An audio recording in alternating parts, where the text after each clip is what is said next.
The live broadcast has been saved. Oh, now we're encoding frames, so looks like it's fine. Which is funny, because it's not like the password changed or anything. All right, now we're live. I just got the notification. Okay.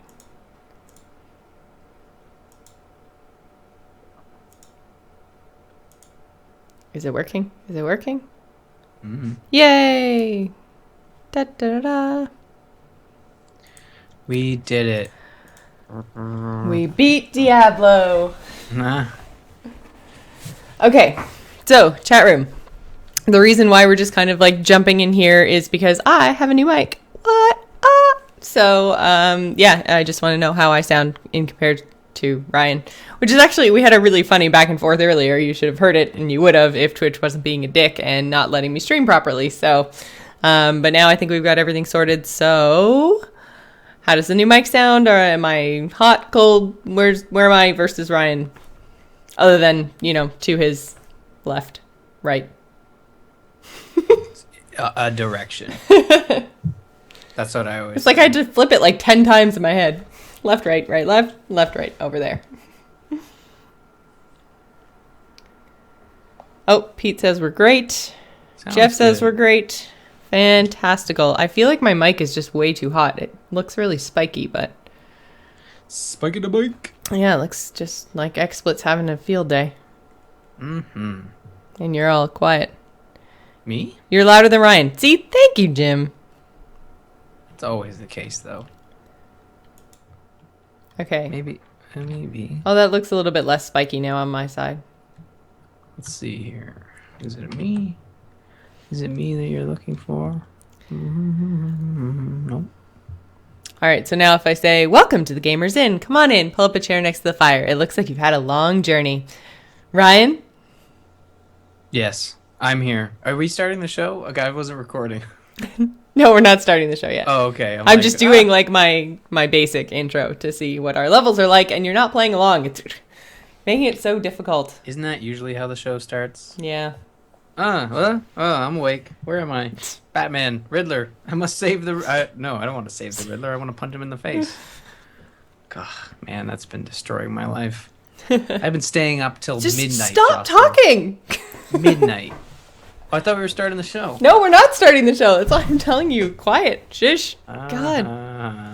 Comedy. Right. We'll be here all for the next hour. All right. Quiet your pants. Anyone else here running water? Hopefully no one has to pee. Can you actually... Oh, so you can hear the stream out my back window.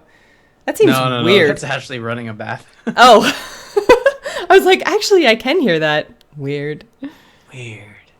Okay, I will try not to be swivelly in my chair, Jim. Okay, so we're already live, so I can't say I'm gonna take us live. So I'm just gonna start the show in 3, 2, 1.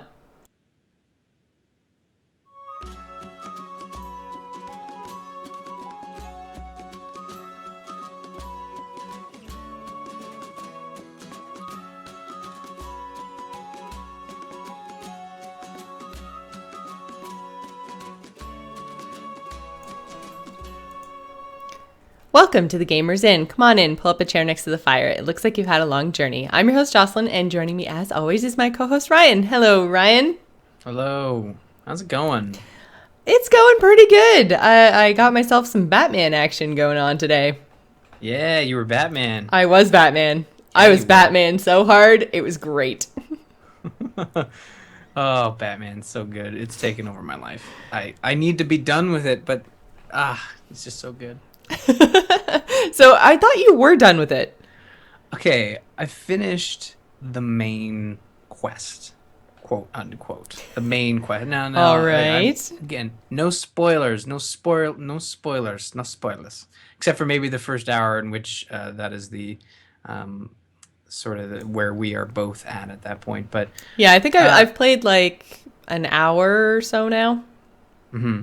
So the main quest being obviously just the main storyline, and then there's a lot of side stuff in Arkham Knight, and you get the quote unquote ending to the main quest, and then you have the ability to get another ending after completing like 100%, right? Which is the case in a lot of games.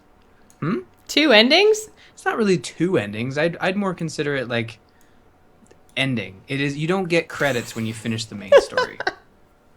So, I see. Wait, you don't get credits when you have to get 100% to get the credits? well, I mean, if you really want to, you can go into the settings and watch the credits after you finish the main quest, if that's what you're hoping for. Like, if that's what you need to move on from the world of Arkham Knight, maybe that's what I should do, considering how much this is. So, yeah.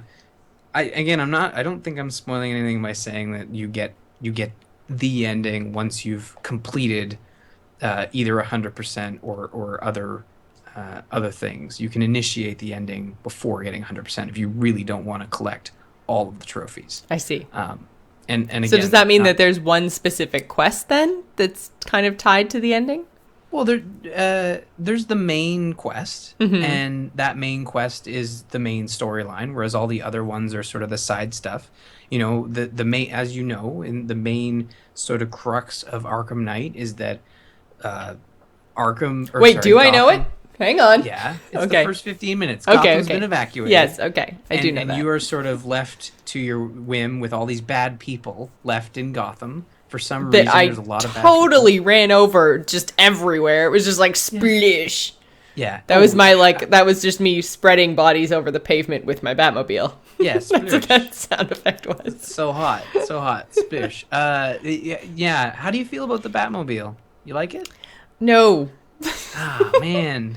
It's Okay, why? it's okay. And I think the reason the Batmobile threw me so off, first of all, the first time, and I don't know because I've only done it once, but the first time you jump into it and like summon it, that like animation of like falling to the ground and jumping in the Batmobile and then it kind of spinning around to see the tire and stuff, made me feel so badass. Does it do that every time? Well, yeah, not like the cinematic. Sweet. Here's the wheel. Oh. But when you call that Batmobile in, it's dynamic. So sometimes it'll just like come up to you and you'll like, hey, I'm just gonna get in the Batmobile now. No, And I'm gonna use my little hook thing and get all the way to the top of a building every single time just so I can dive bomb into it. Yeah, you could do that. Oh, and I'm gonna other do that. times, the vehicle will come at you so fast, run a couple dudes over, which is great because you get to see it, and then the thing will like peel and like, and you just like, oh, I'm gonna hop in the Batmobile and just whoosh and dive in, like side jump. It's so epic. Now, I played 40 hours of this game before finding the settings, so I feel like I'm gonna give you a hot tip here. Go into the settings, change the controls for the Batmobile to be toggle as opposed to hold.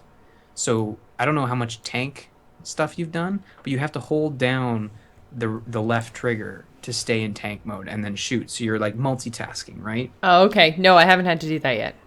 So The only thing I've had to do is I had to follow a dude that was getting away, and it was all weavy, and that was kind of tough.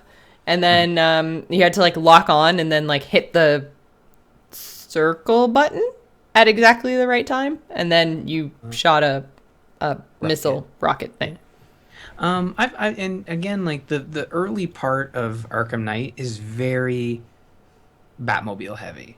And once you get through the first, again, I hate making this caveat, and it feels like I got to do it a lot. The Witcher 3 is great. Just get through the first 2 hours, and then you're going to love it. And it's like, 2 hours, Ryan? Really? Like, I could go play Smite for 2 hours and accomplish So much more than Geralt could, than good old Jerry over here could in 2 hours. But I have to say, like, the first few hours of Arkham Knight are very Batmobile heavy, and then afterwards, it just becomes this extra thing. It's more of a side thing. Even then, like, and maybe I just haven't gone far enough to feel like it's too much Batmobile. Like, the Batmobile was enjoyable enough. Like, it was just, it was a little bit hard to steer. I find the same issue with Batman that I find with all PlayStation games because I'm not familiar with the controls. Telling me what button to push is like, itty bitty, wait, like teeny tiny in the little bottom corner. And I'm just like, okay, wait, what button is that? And by the time I figure out what the controls are and what the button is, it's like way too late. And I've already like crashed into the subway stairs. Yeah. And I admit, it took me a while to get used to. The Batmobile's a new beast. But yeah, and like these I said, Batman I games. still like it. I Yeah. did. Like it was an enjoyable car chase, and there aren't very many times in a video game I can say that I enjoyed the vehicle, whatever it was. Like the horse in Red Dead, the cars in LA Noire, like it just any of it, except for like a straight on like racing game, like a Need for Speed or Mario Kart or something. Like those vehicle mechanics, because that's all they do. But Mhm. anytime that there's like a vehicle in a video game, normally I'm just like, God damn it, this is terrible. Well, I agree with you. Yeah, like most of the time it's tacked on. Like Mm-hmm. GTA, it's sometimes fun to drive, but not fun to drive when you're going to drive like across the map. Yeah. It's much more fun to fast travel. Same with Skyrim. Like Skyrim, it was fun to like, oh, I'm going to take a horse across this map. It's like, no, I'm going to fast travel. And there's no fast travel in Batman, you know, Which which I is like surprising. because I really enjoy doing the whole like I'm super badass swinging across the map thing. I always have. That's one of my favorite things in Batman. And Yeah. actually, Batman is the first game on the PlayStation, not counting the vehicle stuff, but it's the first game so far on the PlayStation that I've just sat down and everything is just flowed and it's really felt like the previous games. The controls were easy. It just, and I mean, like I've played well the big titles, The Order, The Witcher, and then this one. Mhm. And this one, I sat down and like I was able to do the glide and the rappelling and the just everything was like super. The combat was super easy, and even the combat is pretty much the same as the Xbox controller. All the buttons do the same thing. It's just that like I have to think like instead of Y, it's like triangle, Mhm. but the top button is the same motion. So it's not totally remapped. So when I got into combat, I just started pushing buttons. I wasn't even paying attention to what it was telling me and I was kicking ass. And I was just like, "Oh man, this is what I needed out of a PlayStation game to get me into the PS4. I needed something that I could just sit down, that I already knew basically what the buttons did, and I could just jump right in order to learn like the PlayStation words for all the buttons." So yeah, Yeah. I loved Batman so far. And like I say, I've only played the first like hour of it, but man, it's so good. The graphics look amazing because this is my first next gen Batman. Mhm. The graphics look fantastic. Like I just love it so far. And I mean, Awesome. The Witcher was okay, but Batman, I'm just like, I'm probably not going to play on my PC for the next like week. I don't even care. It's so good. Batman Arkham Knight is great. The story is fantastic. The side stuff, while some people have said the side stuff's meh, I thought the side stuff was really good.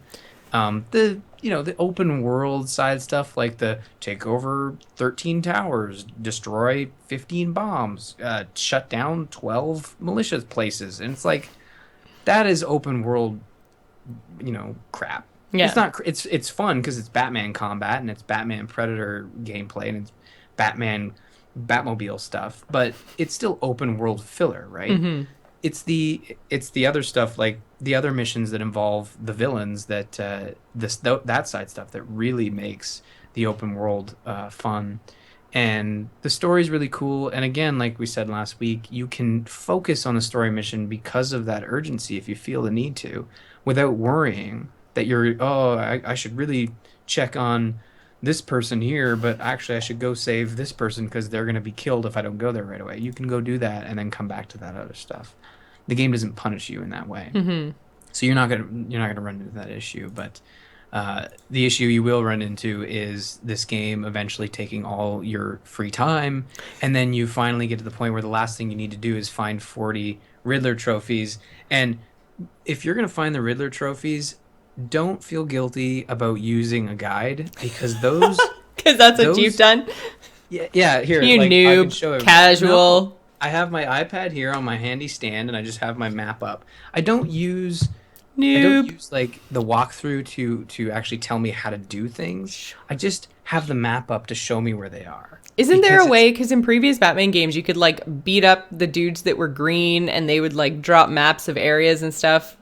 Is yeah, but that I not a found thing in Arkham Knight, or are you just lazy? no. It's half. It's a little from column A, a little from column B. So there are points in the map where there are buildings that have sets of these Riddler stuff in them. And the problem is that you can't beat guys up to show you where the trophies and stuff are in those buildings. So I'm sitting there in this new building thinking, oh, where are all these trophies? Like, and there's none on the map, but it tells me that there's 16 trophies, 2 riddles, 10 destructibles, and a bunch of other crap. I'm like, I don't want to. I'm already spending, like, I've already put 45 hours into this. It's going to take me another 30 hours to find the 243 Riddler challenges. And I just want to finish it so I can move on and continue to kick Kearney's butt, who I am winning in the leaderboard right now. Are you? He's calling me lazy in the chat room. I'm not going to let that fly. He's the one that shouldn't be watching this show. He should be going working on those Predator missions because he's behind. But yeah, anyways, I'm using a guide, and I think anybody who has tried to collect those Riddler trophies, did you do it in City? Because I didn't do it in City. I did it in City. I didn't get every single one of them, but I got down to the last like 4 or 5. Do you remember how terrible that was? Yes. There were a couple that made me just want to throw my controller. Exactly. I'm trying to think. There was a couple that were like, you had to like navigate the Batarang maybe. I'm trying to think. There was some fly thing that you had that you could kind of navigate, and you had to go like through a vent, and it was like you had to go down and then like up and over and around and back to get to the Riddler trophy. And the corners, like the whole thing was like this big, and then whatever you're trying to navigate through was like this big, and all the corners were super 90-degree angle sharp turns, and I would get like all the way to the end and like just barely knock the last corner, and then you have to start all over again. Yeah. Are you any good the remote Batarang? Yes, thank you. Are you any good at finding the riddles? Like, it tells you, like, oh, this person split in 2, but really it's a thing you gotta do, and then you gotta find the thing that unlocks that, and you have to scan the stupid shit. Those, I like those. Yeah, those were my favorites. I preferred stuff like that where you had to, like, solve a riddle than I did just the, can you hit the buttons in the exact right order and timing and stuff like that. I like to use my brain more than my hands. Yeah, it's just there's so many of them, and I'm actually having fun using, it's like a treasure map, you know. And if I'm gonna like grind to like fly over the city, I tried to do it. I literally did it for about an hour, just flying over the city, and they don't pop. Like they're just everybody's just normal blue. Nobody's glowing green. Nobody's been dipping their toes into the radioactive sludge. Maybe you have to like actually kill off some of the bad guys to give them a chance to spawn new ones. Maybe. I thought maybe it was like I had to find everything that was already shown before I could do it. But I'm just not a very, I don't know. It's so much more likely that my video game mechanic works than yours. You have to find everything? It's never that. It's always spawn points. Right. I should just kill everybody, and that'll teach the game to not give me what I want. Well, when you put it that way. Well, I mean, it's a solid solution. I mean, technically, if you kill all the bad guys in the game, they got to put more bad guys in, and what's the chance? They can't just have an empty Arkham. No, and they give us some more Riddler guys, and I love the combat so much that sometimes I will be like, oh, I don't have any riddles, and even using the map is tedious too, right? Because if you have no riddles on the map, and you found all like half the stuff, and it tells you there's still like 30 more to find in that part of town, you got to fact check all those ones. So of course I'm gonna fly around trying to find the Riddler guy. It was more so just for those like tight knit areas where you had to. Sure, it was. Like, get in there and detective.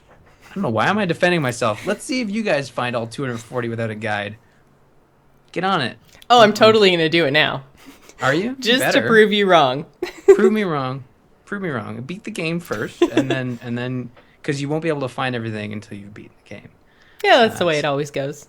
Exactly. I'm looking forward to seeing if you crack, because if you don't, I'll be impressed. First to admit, I'm not going to put anything on it, but I'll be impressed. Well, see, Ashran sucks now, so I can actually play other games. So I'm going to be able to grind Batman like I was grinding Ashran.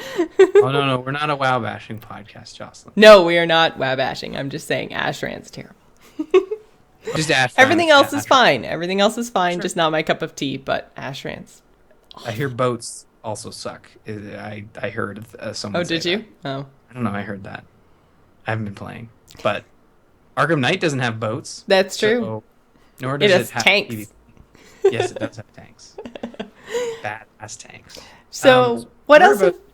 Oh. Sorry, I just wanted to know, like, before we move on, like, how far are you? Like, what's the last thing you did in Batman? You're still in the Batmobile, kind of driving around? I interrogated the driver of the car I blew up. So I did a little bit of traversal stuff because I had to get to the top of the police station to meet Gordon.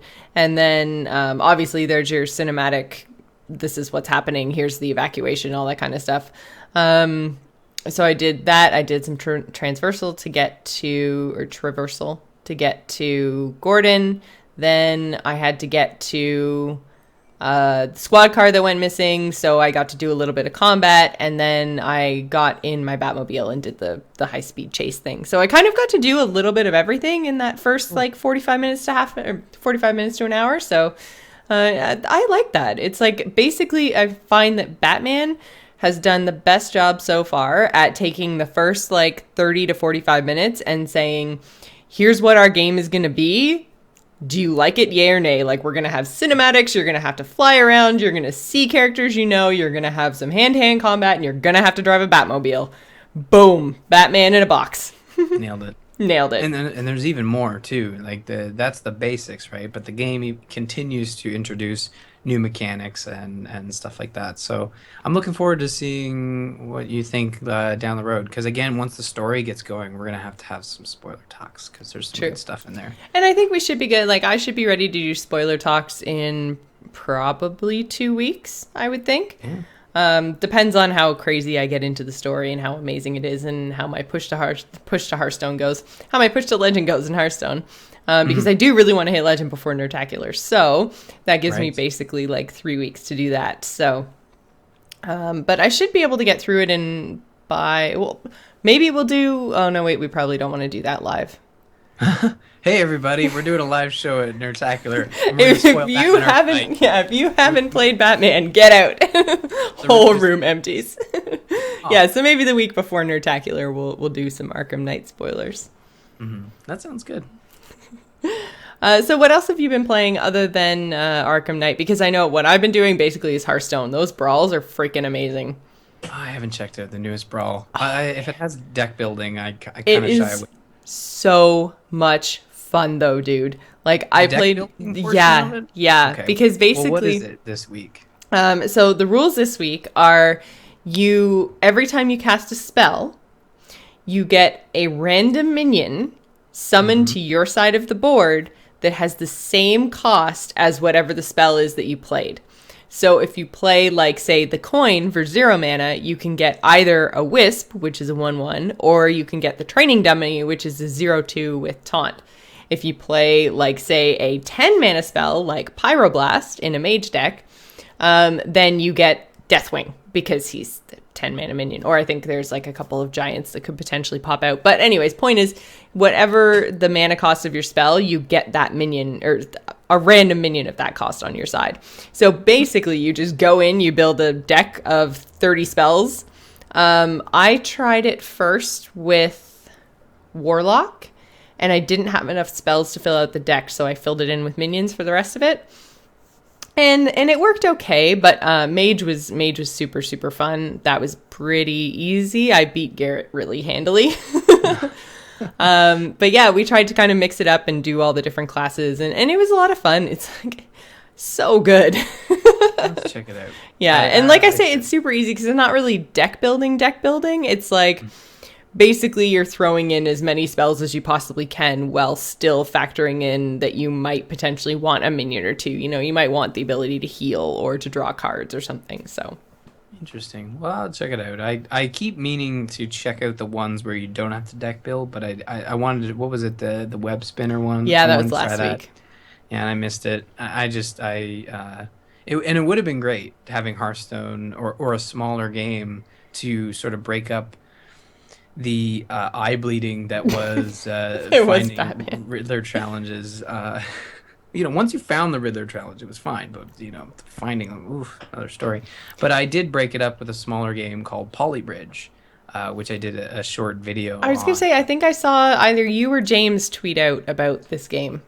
Yeah, it's actually funny because James had done a video. I posted my video in the chat, and he had done a video as well. And it was sort of like, here's the first 20 minutes, and I'm like, oh well, I'm not gonna like duplicate what he's done, even though there are tons of videos out there. But you know, James is a good friend. Why would I do that? Plus, he's got more views than I do, so why would I do that to myself? So I just said, hey, you know, like I'll grab your part of the video, sandwich a clip in, and plug it in the middle of mine, and then go a little further than he did. So that's the video there. And spoiler alert, James is British, so like there's going to be like a really good, entertaining 2-minute clip in mine, and the rest is just a Canadian talking about building bridges. Is that what you're doing? It's like Bridge Simulator?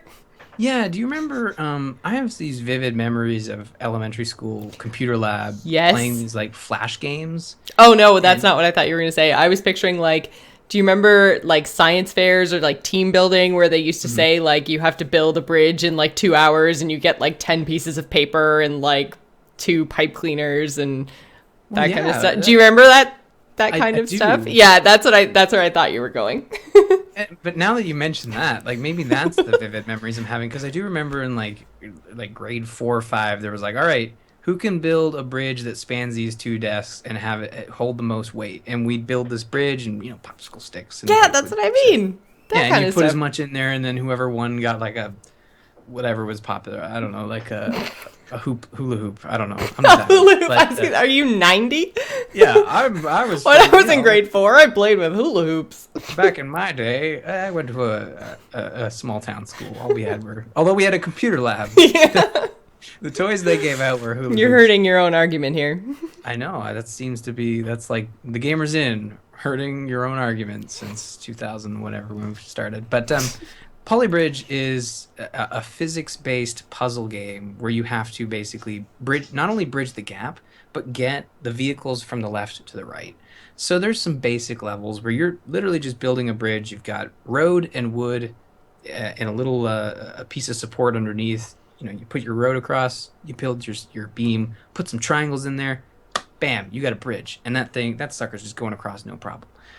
And then as you get going, you know, you have to build drawbridges. So, okay, you add hydraulics. So then in the middle, like a boat goes through, and then the thing comes down and the car goes across.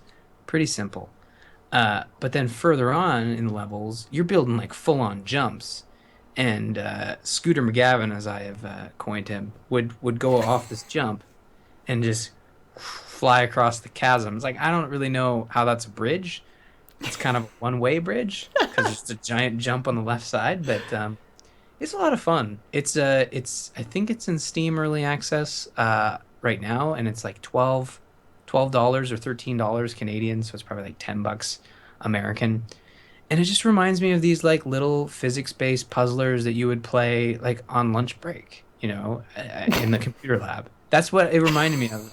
I don't know why. Okay, on my lunch break, I wasn't playing physics games in the computer lab. Well, I maybe that was like high school. I don't know. What were you? Nerd. I don't know. I don't want to know what people would do at lunch break. I don't know. Eat lunch and talk, or go play sports. Sports? I don't know if people played sports. You didn't sport? I sported. I didn't sport, but I don't think people played sport on lunch. What?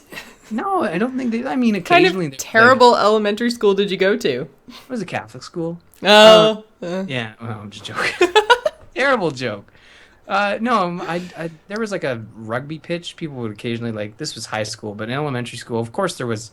We didn't actually go on the computer lab during lunch at elementary school. They kicked you out of the school. Those teachers don't want to deal with all those brats. They'd kick you out, and you'd go on the swings, and you'd have jumping competitions, like try to get as high as you could, and then jump.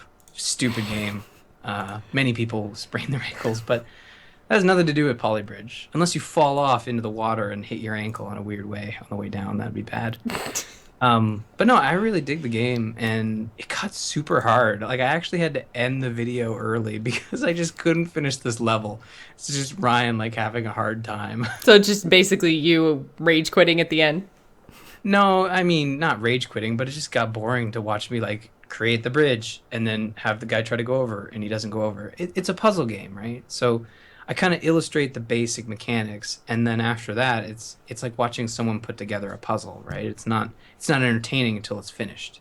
because that's the cool thing is watching the bridge actually work. And there's a pressure system too, right? So you can actually see where the vehicles are putting the most amount of pressure, and it's kind of like gambling, right? So it's like, okay, I've only got 8 pieces of wood. Let's hope this holds, and you're like watching it, like, oh my god, is it gonna make it? And it does because I'm a master bridge builder. But except in level 12. Except in level 12. But I mean, if anybody's looking for like a small, like palate cleanser type game, and it's been a long time since you've played like a physics based sort of bridge simulator. I can't remember. I can't remember the last time I played a bridge simulator. It's like a fun bridge simulator. It's not like you're having to build it to code and there's zoning laws and stuff. You're putting some wood and some road down, and you're making sure that thing is going to stand up for one vehicle. That's the other thing. It's like, it's got a 98% pressure weighting here, but I'm pretty sure I made the one car go over, so it's fine. A small little car will make it across, but man, a van follows up, and that thing is kerploosh. Best sound effects ever tonight. Oh my god.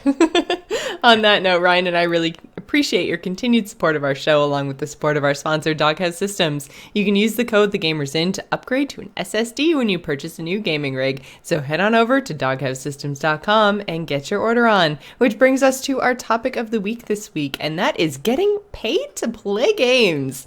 So this basically comes from the story that PewDiePie, who is a YouTube commenter personality, he made $7 million off of YouTube last year. And we should say he has a bigger YouTube following than anyone else. He literally has the largest YouTube following at, like, not just in gaming, like, period. Bigger than, like, I don't know, Bieber. I know he's, like, the biggest on Twitter. I have no idea who the biggest YouTube person is, but... Yeah. So, he's the number one. Yeah, he's the number one YouTube person. So... with I think he has 9 billion views on his videos on YouTube. Yeah, it's pretty up there. Like, you can actually see he has 37 million subscribers, and I'm actually just pulling up his. He might not have those statistics available on his site, but he does reference 9 billion views last year. And I mean, even the video where he has a 6-minute response to all this backlash he got for when someone, not him, but someone talked about how he made $7 million. And that's got 3 million views on it. Him talking about him making money. Yep. And I watched some of his other videos. The only one that I've been able to tolerate is him actually just talking about him. I'm going to kill that dog. Thank you. Really, honestly, is it really that hard for whoever is out there right now to be like, no, don't play with the squeaky toy. Ryan's any toy but the squeaky one. Yeah, especially the one that makes the most amount of sounds. Like, little does everybody know, like, all of our other toys chewed to shit. Like, they don't make any sound except that one. It's freaking indestructible. Damn dollar store. Anyways, I can't watch PewDiePie's videos.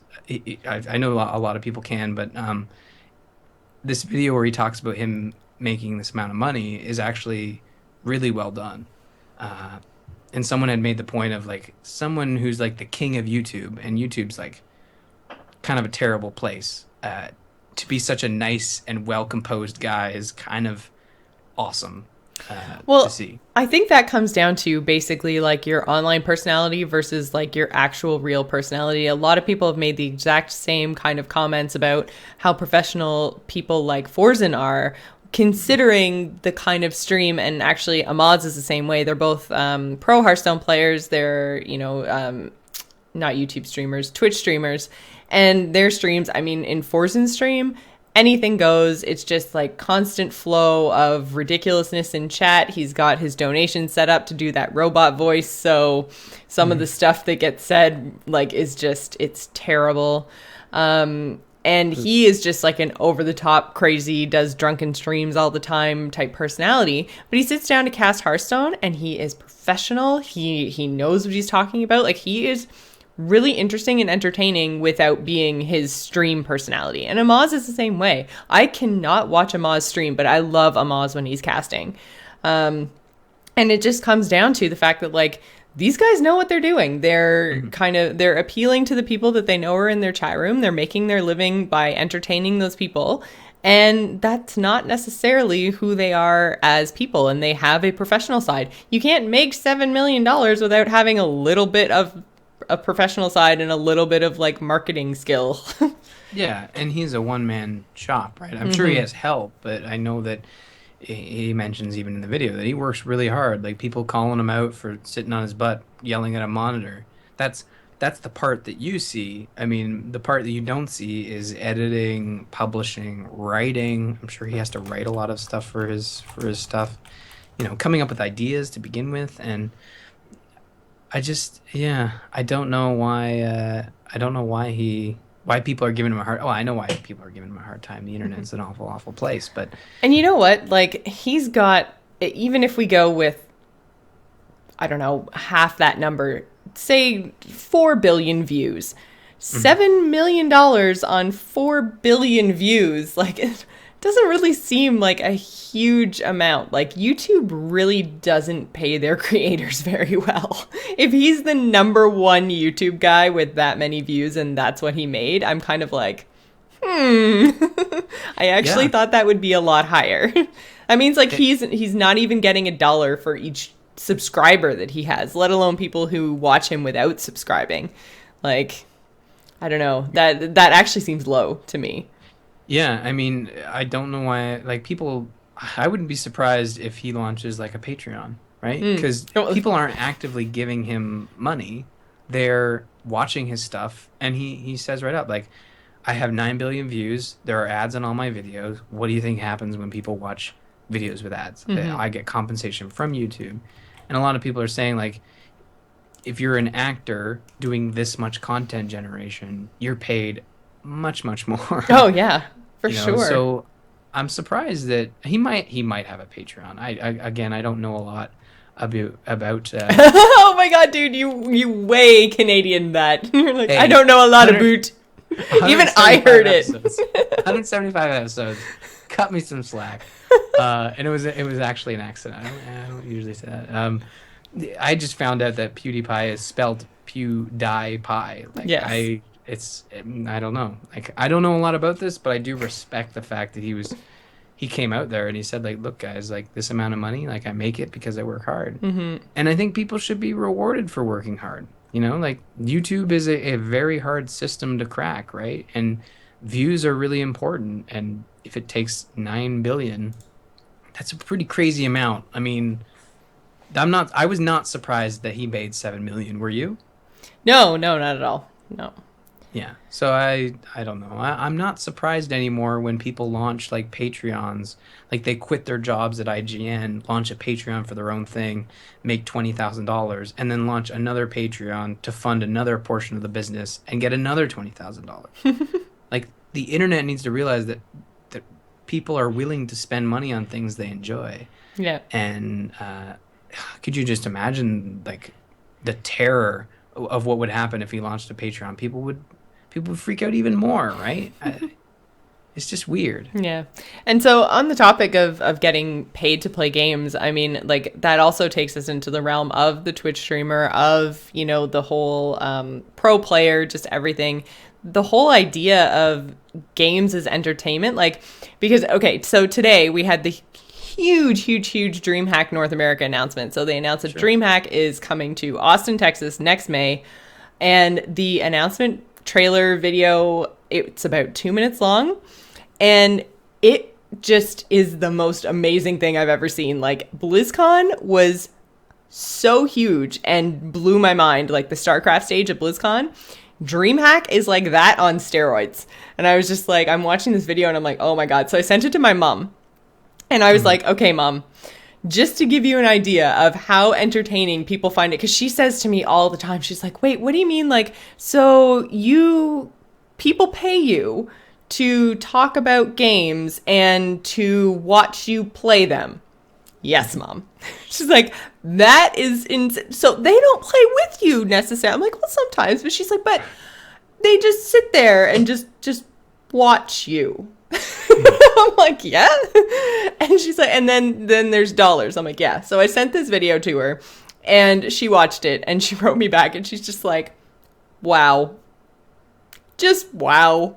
And I was like, yeah, Mom, like video games are huge in entertainment now. Like people are paying big money. There's big venues. It's huge. And the whole just the esports world and getting paid to make video game related content, regardless of what realm you're in, whether you're, podcasting, whether you're commentating or whether you're playing, it's a legitimate form of entertainment now. And there is so much untapped potential, I think. So I'm really looking forward to seeing people able to make a living like this. Like, I mean, obviously PewDiePie got in kind of ground floor and that's why he's so huge. But I'm looking forward to people being able to, I don't know. I'm picturing like being 14, sitting in high school, saying to my guidance counselor, well, no, actually, I'm going to be a pro StarCraft player. See ya. And like that actually being a viable career path. Like, what do you want to do? I want to be a pro athlete and I want to be a pro gamer and nobody looking at them any differently, Well, it's like it probably at some point in maybe not our parents' lives, but our grandparents' lives, where someone their age in high school said, I want to be an actor. And like, what? You're not going to be. Come on. There's True. like 2 people that act. Yeah. Okay, maybe I'm not thinking and they don't even talk. Back, yeah, it's like, well, they're not even going to hear your voice. That's the best part. Like, why don't you, go sing on the street? I don't know. Maybe I'm not thinking far Ryan back has no idea how life prior to 1960 worked. But you know what I mean? Like, there are these weird careers that nobody really... Like, when I was a kid, a professional gamer was not really a thing. No, not at all. Especially, like, watching... When you watched a video of a video game, it was on IGN or GameSpot, and it was them being media. Mm-hmm. And now everybody's media. And I think that there's just so much room for entertainment in this sector that a lot of people can do what we're doing. And you mentioned surprising your mother. Like, when I talked to my family, like when we were doing Extra Life, I was like, okay, I'm going to play video games for 24 hours for charity, and people are going to donate money for us to play video games. And everyone's like, this isn't an excuse for you to play video games. Like, nobody's actually going to watch you. No one's going to donate. And then we raised like $2-3 grand that year. That was our first year. That was our first year, yeah. Thing. And it's at that point where people start taking you seriously. Like, at my wedding, like, me being a podcaster was a big thing, and people didn't really understand that, but the people close to me that were speaking to everyone understood, like, yeah, he's a podcaster and he has listeners. And you go and explain that to people. It's like, yeah, we have like 30 live listeners, and we have like 1,000 people or 200 people that download the show each week. Or no, I guess it would be 1,000 now. I was like, back in our first year of Extra Life, yeah, it would have been a couple hundred people, but yeah, and that surprises people. And now we're doing taxes and saying we make money. I know, doing podcasting and stuff. It's weird, and it is weird, and there's a lot of room out there for it, and more people are jumping into it. And I don't think there's a ceiling on it because people are starved for content. Mm-hmm. And it's so much more interactive than anything else. Like, I mean, if I'm sitting there watching a TV show, I can yell at my TV all I want, but it's not going to change what the outcome of the episode is. But, I mean, you can sit there and Twitch chat and be like, oh my God, no, Jocelyn, you're going to miss Lethal. And then I go, oh, wait, thanks, Blood Anubis. And then I don't miss Lethal. And then I go up a rank on ladder. Or, like, somebody could let me know a shark is coming in depth. And there's so many different ways you can interact with and shape the content. And you can't do that with any other kind of entertainment medium, really, unless you're going to sit down and actually play the game yourself. But then it comes in, then you get the whole personality thing that comes in, that people have specific streamers that they like to watch, or YouTube personalities that they like to watch just for that exact reason. Because of the personality, they might agree with the person's opinion and want to see if they should buy the game, or they might just want to see them playing the game because they've played the game themselves, and they can look at that streamer and wait for the reactions of, the jump scare that they know is coming, or, the stupid funny joke, be like, oh, did that guy laugh when I laughed? And it's like, you're creating this whole community of fans that are just so in tune with you as a person and you as a personality. It's just this entirely different experience than anything that you get in traditional media. Yeah, it's interesting, and I was even going to say that like being an actor, breaking into the acting career is tough. But now with YouTube, I mean, you can start your career on YouTube and do shorts. You know, Mm-hmm. it doesn't even have to be about video games. You can make Yeah. money making shorts, and with Patreon and Kickstarter, it's like you can literally do anything. You don't have to go to school for this stuff. Whereas when we were starting our higher educations, like, yeah, if you want to do this, in software development it was a little different. It was a little more developed, and you could go out, but you'd have to make it big, right? Mm-hmm. And that's a tough cookie to crack on your own. But um, you kind of needed that education. But I wouldn't be surprised to see like in 10 years there's going to be a university degree for streaming and YouTube building of content and I podcasting. think, yeah, it'll probably be some sort of like content creation that'll bring it all together: video production, audio Mhm. production, just to kind of like internet platforms, whatever they happen to be at the time. I'm sure YouTube's still going to be around. I'm sure Twitch is still going to be around, but you never know. But yeah, Yeah. I agree. I'm sure that we're going to go that way, and it'll probably have a little bit of marketing in there too. Mhm. So I think that pretty much does it for our episode this week. Do we have? Oh no, wait, never mind. We've got a tweeter in here. Mhm. I almost We missed do. that because I was just about to take a whole bunch of questions from the chat room. But we actually have a Twitter submitted question. Oh shoot, I think there was another one too Well, you in dig the that up, email and or I can read something. this one. Yeah, okay. I can't remember if we got it in an email or a tweet. I think it might have been a tweet. But yeah, you can read the question. So, moving on, like we had a discussion last week at the end of the show about moving on from WoW. Obviously, I've been pretty public in that I've done it for a while, and Jocelyn has just done that. But this came from Night Vale on Twitter in a couple separate tweets, so I've sort of combined them. But he says, "I've unsubscribed from WoW and moved on. Still have about 2 months on my account, but I've only played 6.2 long enough to get the shipyard and realize it was more of the same." He has since now moved to Final Fantasy XIV and having a great time. Solid story told well, and you can literally play every class in the game on one character, and it's a little cheaper too. A lot of people have actually moved over to Final Fantasy XIV. I think we discussed that last week too, in that Josh has been playing it pretty hardcore, and Rem as well as a couple other peeps. And I played a bit of it, and I don't know. I think maybe just MMOs aren't my thing, but Final Fantasy XIV certainly has an appeal. I think the thing I didn't like about it is that it's very Japanese, and I'm not big into Final Fantasy. I think that's probably the fourth time in the history of the podcast that you've said that. It's very Japanese. But it is. There's like little animals running around, and they're making high pitched sounds, and some of the enemy designs are great, and then other enemy designs are like little things with skirts. It's weird, right? I don't know. It's just not my cup of tea. But you know what? People love it. Leo is even saying in the chat room he's playing Final Fantasy 14. Of course, Kearney is a big Final Fantasy 14 guy. I think he still raids in that game or something. But Night Vale is confirming, yes, it is very Japanese, but it works really well, which is great because sometimes things are really Japanese and it's just like doesn't quite click. So it's Hmm. nice to see that it is very Western, very friendly to Westerners. But yeah, I didn't experience much of the game. I've only hit about level 15. I'm terrible at MMOs. Maybe it's not that I don't like MMOs. I can't be tied down, except by Batman. My That issue sounded really with weird. Should have let that one move on. You were moving on until I pointed out that it was really weird. um I've been playing too much. I have these weird dreams. Don't write that down. Did you find the question? I'm not making it the show title. yes, you are. Then I gotta find art for it, and I am not Googling it. Oh man, what I was going to say, it was a comment about MMOs. My problem with starting a new one, I've had the same problem with ESO and WildStar and everything that I've wanted to move on to, is that I've always still been so into WoW, and there's been so much content there, and I'm still into WoW, even though 6.2 isn't what I wanted it to be. There's still so much old content that I haven't experienced that it's not like I'm running out of WoW content.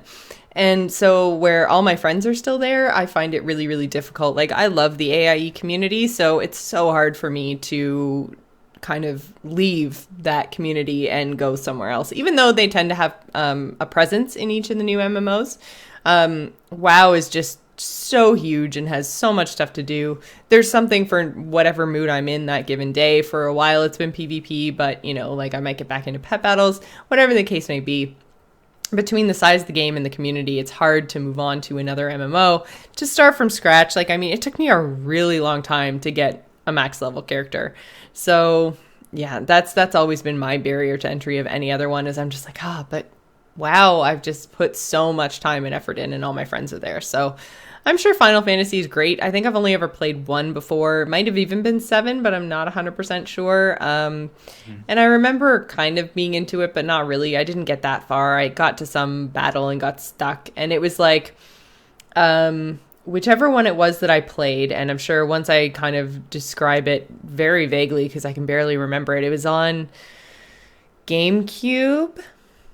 Oh, Crystal Chronicles? Oh, that might be it. That rings a bell. It was It's like, I funny. remember wandering through the woods, and it was the kind of thing where you can't actually see the monsters. It's all just completely random, and you just kind of walk around until all of a sudden you're thrown into a battle. And then it's turn-based. As a Nintendo person, I loved Crystal Chronicles because it was kind of like, I gotta be all in because I don't have a Sony platform right now, so I kind of have to take what I can get. And Crystal Chronicles was one where you had your GameCube controller, but instead of everybody else having a GameCube controller, you all had Game Boy Advances like connected to your GameCube, which gave you a map. And it was terrible. Like it was totally a gimmick. But most people are probably wondering, like, oh, you're talking about Final Fantasy 14, but you're not mentioning, like, Final Fantasy is weird. It's they are linear games in the sense that there is 1 through 14 with some spin-offs. But 14 is very different from 7, which is very different from 10. They all kind of throw out the mechanics and come back. It's still the same wacky story, but yeah, you're with Final Fantasy 14. It is an MMO based with a different story than like 7, which is more turn based and stuff. Leo in the chat room is correcting me and saying Crystal Chronicles wasn't turn-based. I might have the combat wrong. Like I say, I didn't play very much of it, and it would have been when I was in university, which would have been like 12 years ago. So, yeah, no, it could be me completely remembering my 4 hours of gameplay wrong. Yeah, I don't remember. I don't remember a lot. I remember wandering through and getting in those random battles, and I was like, I don't like this. Dragon Quest or if it's third party on the GameCube, you know, there's not a lot to choose from, but there's also not a lot to remember because it's not memorable, except for that Hobbit game, right? Oh, that Hobbit game was so good. You know what else was really good? I played through it like 4 times. The Buffy game. Yeah, I remember that was like one of really our good first conversations. So there's like, what's your favorite game from like like the past? It's like, oh, Hobbit and Buffy. And yeah, like, I don't think I played either of those, but I could see like that being a game that you could really latch on to. I really liked the combat in that GameCube Buffy game. Yeah, exactly. I don't even remember it. I don't remember that. I can picture the box art because I think I've seen it around, but I don't. It's like I don't really remember a lot about it. But I did MMOs. Oh yeah, I did end up finding that tweet. So the tweet came to us from Henry, who is Agent Gray on Twitter, who says, "Have you ever discussed on any podcast why you prefer Smite to Heroes of the Storm, if at all? Just curious about your preferences." So I don't actually think that we've ever talked about why we prefer Smite, or at least why I prefer Smite to Heroes. But for me, at least, it's kind of a combination of the third-person view. I'm a really big fan of WoW PvP, as I've spoken about a bazillion times in the last couple of months, but I like being behind my character and just being a little bit more immersed in the environment. I find it so much more fun than that top-down kind of god view that you get in RTSs and MOBAs generally. I find it really, really difficult in Heroes to just get sucked into the game, like really, really want to play and do well. Whereas in Smite, like I get so into that game and I get so either happy or frustrated. Like you get the full range of emotions out of Smite. I don't get that in Heroes. And for me, the other thing in Heroes is there's, you know, like basically a tech tree of your skills. There's no items, but there's still the skill tech tree. Then there's like knowing which of your skills like combos well together, which you also have to do in Smite. But then there's also map objectives plus your normal like MOBA type mechanics where you have to like soak XP in your lanes and stuff. And then you have your team fights on top of that. And to me, it's just way, way too complicated. I find it just too difficult to remember everything that I need to remember. And people have said, like, I've tried doing the whole, like, okay, well, go look up a build. I look up a build and I have the build there. And so I'm picking my skills, but I have no concept of what I'm actually doing. And I just, I don't know. I just find Heroes too complicated without the love. Like Smite, I jumped in and I was having fun right from the beginning and it sucked me in. So it made learning all the other stuff really easy. But I think because there isn't really a way in Heroes to do like what we do in Assault. Like in Assault, all you have to do is learn your gods because there is no jungle. There is one lane. It's just constant team fight. So you just have to learn your god and you have to fight the other team. It's really straightforward. There is no straightforward in Heroes. Every single map that you play has an objective, has something else you have to do on top of learn your character, on top of learn 3 lanes and a jungle and mercenaries and then map objectives. Like it's too much for me. I don't. What about you, Ryan? Yeah, I mean, I don't play I don't play a lot of multiplayer games. Both because I only like to play multiplayer games with friends as opposed to randoms, and also I have minimal free time to actually play these multiplayer games, and that I find these multiplayer games require a lot of time to play them, and to really get good at them. So with Heroes, I find every time I play, I'm having fun, but I don't feel like I'm sort of progressing because I'm not playing it enough. I'm usually coming in just to have a couple matches and then jump out, and that's like every month or so. I did have a lot of fun playing Heroes, as Blood Anubis in the chat room is saying, like on TGI game nights when it was like a custom game of 5v5 and all of us just swapping teammates, and that was a lot of fun. That's true, and I enjoy it as well when I'm playing in a full custom game with people who I know are at my skill level and who aren't going to be crazy intensely competitive. Because that's the other thing that kills it for me is, I guess, when I started playing Smite, everyone else I was playing Smite with was at the exact same level that I was. We were all completely new. We just said, let's jump into this game mode and see what happens. Whereas in Heroes, even though I've been in since Alpha, I haven't been playing very much at all. And so I find everyone that I want to play with, like I can't even play with most of my friends now because I think I'm at level 18 or 19. So I'm not even high enough to play in Hero League. So I was a little bit of air quote sarcasm eye roll there. Sorry. Hero League. There's Hero League that you unlock when you hit level 30. And basically that's like the ranked laddery kind of system. Mm-hmm. So all my friends are playing in that and I can't. So I'm just like, well, now I can't even play with my friends. So I have to play with random people. I play with random people. They yell at me for being a noob. And I'm like, you're not in Hero League yet either, jerk. Well, the barrier to entry in Heroes, and again, this is moving past gameplay and more onto the purchasing mechanic. With Smite, we purchased the God Pack, and I'm with you. I prefer Smite over Heroes, mainly on just the fact that I have a minimal amount of time to play these multiplayer games. And when given the choice, am I going to play Heroes or am I going to play Smite with the usual gang? It's probably going to be Smite because we have the God Pack. That's all gods unlocked. It auto-buys my stuff. I don't have to worry about that. Auto-buys, auto-levels, and I know noob mode, but that's how I have fun. And maybe eventually, okay, don't let Josh or Jimmy hear this. Maybe eventually I will learn to buy items. I will learn to level up myself. But until then, I am happy to keep the training wheels on because it means I'm having fun. Yeah. But with Heroes, it's like, oh, we're announcing a new hero, and here's a cool skin. And it's like, well, if I want to play that hero, it's going to cost me like $15, and then it's going to cost me another 10 for skins. Which skins are cosmetic. You don't have to buy them, but... True, but they look really cool. Yeah. And when you compare the value in Smite to Heroes... Now, mind you, Heroes stuff looks really good. But I find in Smite, it looks really good too. And you can actually get right up in there and see it. And you see it more than you do in Heroes. Mm-hmm. And again, it feels like now we're nitpicking, but...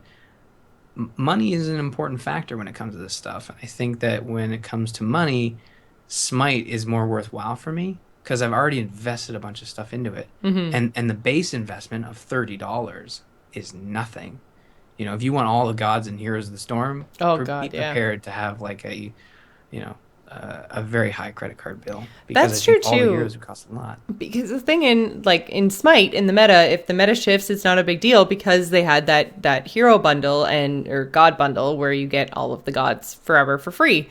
And so you have everything unlocked. If the meta shifts, you can shift with it. In heroes, I find, you know, I get really good at a character, I spend money on them, I play it, and then all of a sudden it's like, oh, well, Lily got nerfed, so now you have to play Rhaegar as a support character. And then it's just like, okay, well, now I have to spend another $10, and then, you know, okay, now I'm playing Rhaegar, and then, oh, wait, now, okay, Rhaegar is not good anymore because he got nerfed, so now you have to go play this other hero, and then you have to go spend money on that. And it's just, it makes it so much harder to switch as the meta does. Like, you have to spend so much money to keep up with the competitive side of the game that it's really intimidating and discouraging to the entry level player, because I don't want to just say casual player, because there's always a chance that that a new player, an entry level player, could get hardcore. And if it's too hard to go from entry to hardcore, you're gonna have a hard time marketing your game. Yeah, and Trillroot in the chat room saying you aren't meant to play every character in Heroes, and that's a valid point, but I'll counteract that with my valid point, which is maybe I want to. And Smite allows me to do that. Yeah, and a lot of games allow me to do that. Like, even talking about, well, Evolve is a bad example because they had everything locked, a couple things locked behind a season pass paywall. But, you know, if I want to play Evolve, which is a 4-on-1 arena-based combat type thing, I can pick any hero I want. I can pick any monster I want, as long as I own it. And it's not going to cost a bunch of money to own all those monsters and heroes. And Smite is like, throws that problem out the window. It's like, this is free to play, but we give you so many other opportunities to give us money that we'll give you this incredible value to allow you to have all the characters. And we even play a mode that encourages that. It's our favorite mode, which is Assault, right? It's just a single lane, and you randomly get a hero, and that's perfect, because I feel like I'm getting the most value out of that God pack. But it is a valid point to say you're not meant to play every character. And I think in Heroes, if we did find a character we really enjoyed and really buckled down and figured it out, we'd probably enjoy it as much as a lot of other people. But that doesn't mean Heroes is a worse game than Smite. It just means we prefer Smite. And that's the thing. Like, I'm not putting down anyone who enjoys Heroes. I'm not putting the game down. It's just it's not my cup of tea.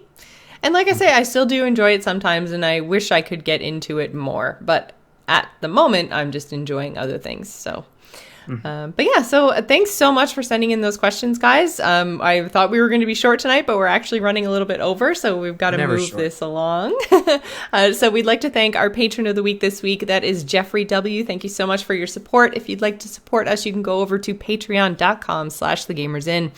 We have game night tomorrow at 8 p.m. Eastern time, which will be streamed over on my channel, which is twitch.tv/GISgamer. So you should check that out and follow me if you haven't already, so you can get a notification when we go live. If you are a patron and you want to vote on what we're going to play tomorrow, there is a post up now, I believe. I think I got the notification earlier. We also wanted to mention that we are very close to our patron game of the month milestone. So what this means is you guys get to pick a game, any game. Ryan and I will buy it, we'll play it, and we'll talk about it on the show. So I'll probably stream it as well, because, you know, why not? I'll probably record it. I mean, we plan to, like, the milestone goals are about the people, the listeners, as much as it more so than it is about us. So when you guys tell us, hey, I really think Jocelyn should play all the Friday Night at Freddy's games, including 4. You just had to bring that up, eh? Oh my God, they're at 4 already? Well, the 4th one's coming out in October, I believe, and then a movie. So we don't have to worry about that. So yeah, oh my God, I think it's going to be a movie. Close. Jeez. It's going to be a movie, of course. Paranormal Activity has ran its course. They need a new. I guess so. I was going to say something bad. They need a new thing to milk. So yeah, we're really close. And if you've ever wanted to force us to play games that we've normally shied away from, we have to own the platform. That is the only Yeah, I'm not going to go buy an Xbox One. Sorry, guys. Yeah, we won't go do that, although it's mighty tempting. But I mean, we both got PCs, obviously. We both got PlayStations. I think that Ryan does have a Wii U, and if they announce some super cool Zelda bundle, then I'll have a Wii U. So, we've got some options. But Halo 5 is around the corner, so Xbox One will soon be entering the world of Gamers Inn, probably before you know it. There you go. So yeah, again, that is patreon.com/thegamersin. So I think that does it for us tonight. Ryan, am I missing anything? Sorry. I think that the only thing I'd mention is that Hardboiled Greg in the chat room was saying he votes Ark, and it's funny enough that Ark might be what we play tomorrow for game night. It's downloading not right now. I paused it for the show, but I was downloading it earlier. Yeah. Also, Icon Master says you should get a Wii U. So yeah, I want one, but now I'm at the point where I've waited so long that I'm gonna end up playing all the cool, fun Wii U games anyway. I should wait and see if they do something spectacular for Zelda, or if it's worth totally skipping the Wii U entirely and seeing what they come out with whatever I can't remember what their code name is. NX. NX. I thought it was X, but then I was like, that's stupid. With their past experience with their systems, you might even be able to take a gamble and think that the NX will be backwards compatible with Wii U games. So that's a strong possibility. Yeah. So that's my plan in terms of Nintendo consoles. But if you'd like to visit us on the web, you can do so at gamersinpodcast.com. You can find us on AMove TV along with other fabulous podcasts, including StarCast, Into the Nexus, and The Angry Chicken. You can follow us on Twitter. You can find me, Jocelyn, at GISGamer. Ryan is at R. Murphy. And don't forget to follow the show at The Gamers Inn. The video versions of all our episodes can be found on our YouTube channel, which is youtube.com/Jocelyn Moffat. You can also find the show on Facebook and Google+. If you'd like to email the show and let us know what you think about making a living as a gamer, you can do so at info@gamersinpodcast.com. So thanks for staying at the Gamers, and remember, tune in next week. Bye, everybody. Bye, everyone.